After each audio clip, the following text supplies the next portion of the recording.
Hi, folks. It's Keith Beardsley of the Beardsley Real Estate Team, www.beardsleyteam.ca. Here today with video number 6, and this is the beginning of the offer process. So, the idea of this video is just to sort of give you an idea of what's to be involved, the actual details of offers, and that we can go into in different videos. But for this one, really what I just want to do is give you an idea as to what you can expect. And I think the first thing you can expect is a lot of stress, a lot of emotion.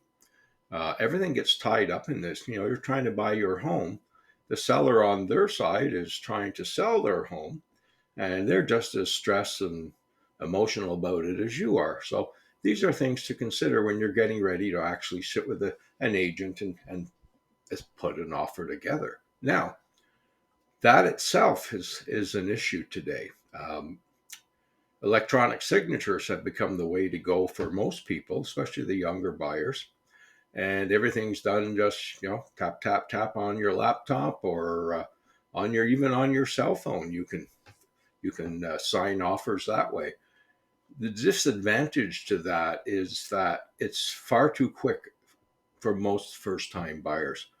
What I like to do is actually sit with you the first time we put an offer together. It gives you a chance to ask questions. It gives me a chance to explain to you why we're doing certain things, why I'm suggesting you put certain clauses in the offer, this type of thing. And, it just slows things down that tiny little bit.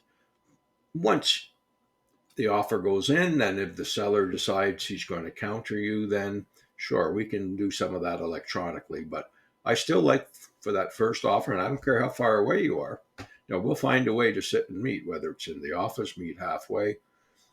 I really think it's worth your while as a buyer to sit with your agent the first time. Now, agents, we love electronic signature, saves us all sorts of travel and gas money, but you know, we're there to help you as well. So the process essentially is going to be you put on paper a price, what you think the house is worth, what you're willing to pay for it. There's going to be various conditions that have to be met. Maybe your bank has to review, or maybe it needs a water test, whatever the case might be. All of that goes into the offer. It gets submitted to the seller. And at that point, you're sitting waiting. You're holding your breath, waiting for that seller to respond. And the seller has a choice. He can counter your offer. He can accept it.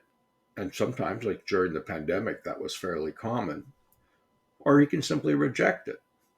And that gets us into this business of lowball offers. There's all these non-real estate people, friends, family, who say, oh, lowball, go in 40,000, 60,000 under.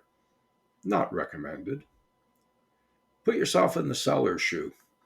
You're selling a house you've lived in for who knows how many years. You've got a lot of money invested in that house. You may have raised your family in that house, and you have a pretty good idea what your house is worth.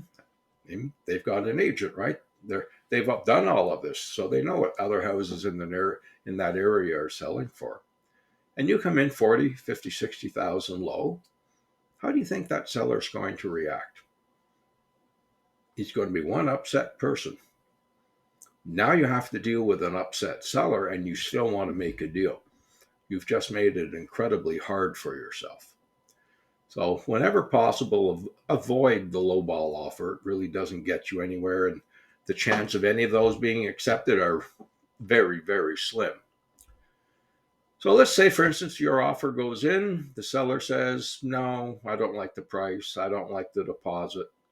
I don't like this condition, that condition. Well, they're going to sit with their agent and they're going to change them all. So the copy that you get back from the seller will be one with all these changes made. And at that point, your agent and you need to look at each and every change, make sure it works for you. Some will be okay. Some you'll want to change again. And price is the one that, this usually happens to. You can go back and forth on price half a dozen times or more. So that's the basic process. You submit, the seller gets a chance to counter. You can accept the seller's counter, or you can counter again. And again, the seller can look at what you sent and accept, reject, or counter a gain.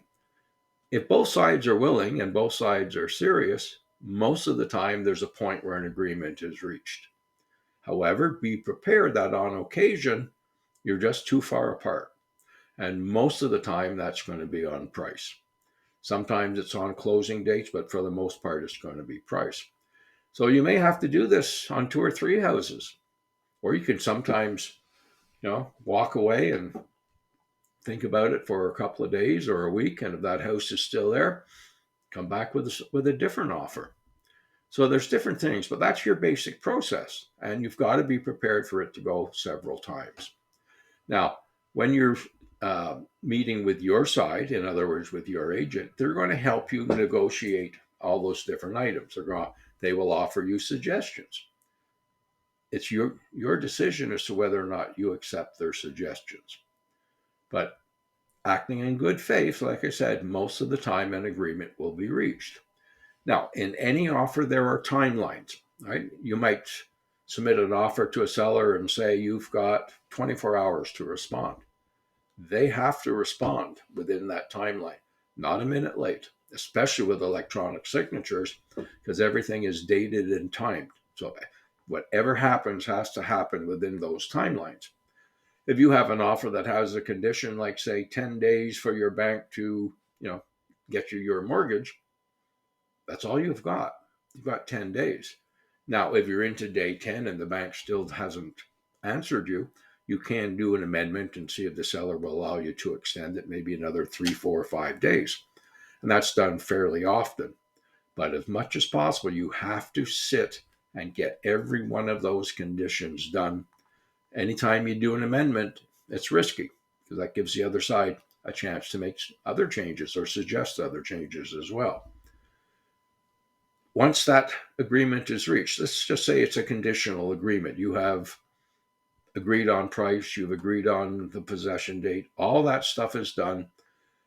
You've even agreed on the conditions. And let's say we'll use that finance one as an example. There's a finance clause due in 10 days. So you have an agreement. It might be a conditional sale, but you have an agreement. Now you have to get up that deposit, whatever deposit you wrote down in there, you have to come up with it right now within 24 hours and get it into into the listing company's agent. And he in turn will get it into his office and will get deposited. Now there are different ways of doing deposits. It can be done electronically with many companies. It used to be done by check. But be prepared because most people in the Ottawa area now, most agents, we're looking for 1 all the way up to 3% deposit. So if it's a $400,000 house, they're looking for a deposit of 1%, 2%, 3%. Depends on what's negotiated. 1% tends to be fairly common right now. 2% a little bit less. But if it's $1 million home, that's a lot of money. But even for a first-time buyer, do you have that cash? Think of that before you put your offer in. The other thing I'm going to add on this one is that with conditional offers, where there are conditions, the seller has the option of leaving that house on the market and allowing more showings or saying no more showings. It's another reason for being nice to them and not being nasty with lowball offers, because they can do that. So the idea here is to get both sides to a point where there's an agreement. It can happen if you're both doing this in good faith and both are not being silly and got their back up because they're angry or annoyed about something. It will probably work. Keith Beardsley, wishing you a great day.